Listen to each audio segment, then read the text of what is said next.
It's your boy Jamar, Top Shelf Sports Talk. Back with some news you can use. When I first started the podcast, I was telling you guys I wanted to cover all sports. Whatever was in the headlines, whatever was making headway in the sports world, we wanted to talk about it. So with that being said, I want to talk about the Colorado State Buffaloes and Coach Prime Deion Sanders. I've been watching my timeline on my social media, and I've seen a lot of sports analysts, a lot of people in the sports world just not giving the Colorado Buffaloes or Deion Sanders, Coach Prime, their props, or not even their props because they haven't done anything yet, but just trying to downplay them like they just weren't going to be a good team.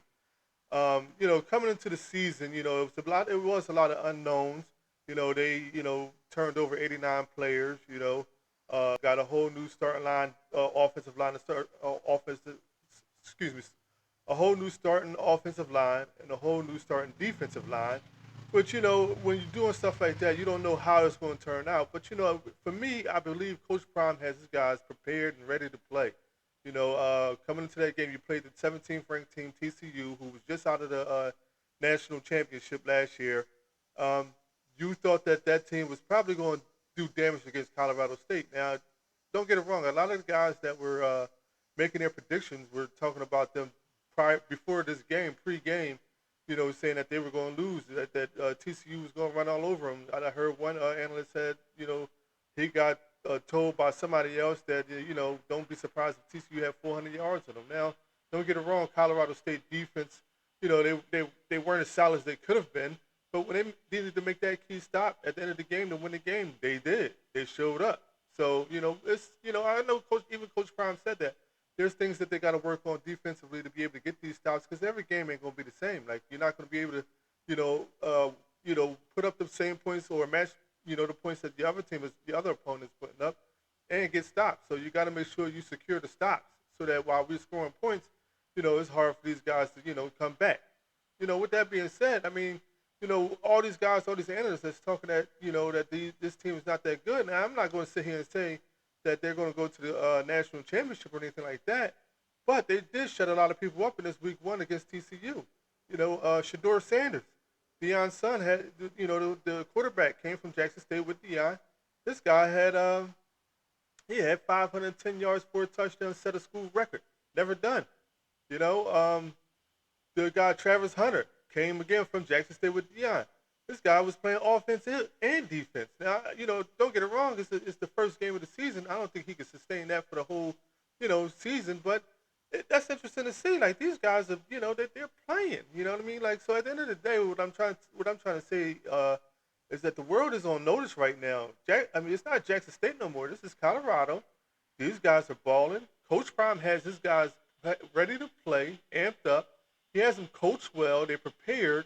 They understand what they're supposed to be doing out there on that field. And again, they played the game the right way. So with that being said, like you guys, you analysts out there that are just talking trash on Deion and Colorado State Buffaloes, you guys got to, pay attention a little bit more now.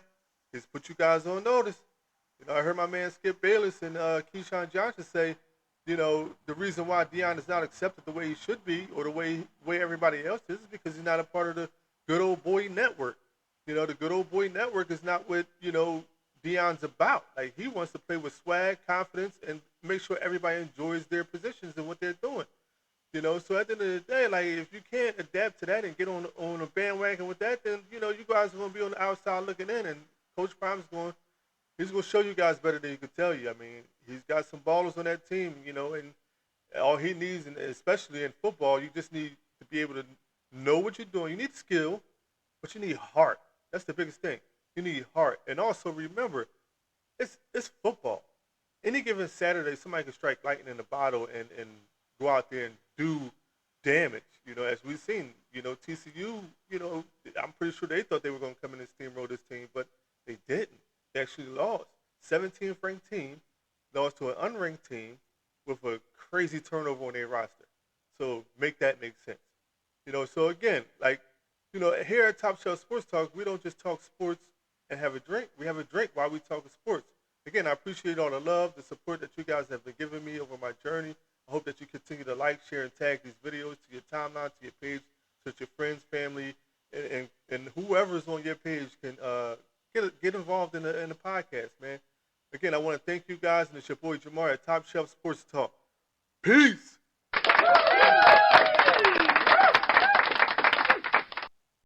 Flyers, Phillies, Sixers, Eagles, represent the city and let's do this for the people. So all Philly fans, let the rest of the world know. Philadelphia fans, the best in the world. Go!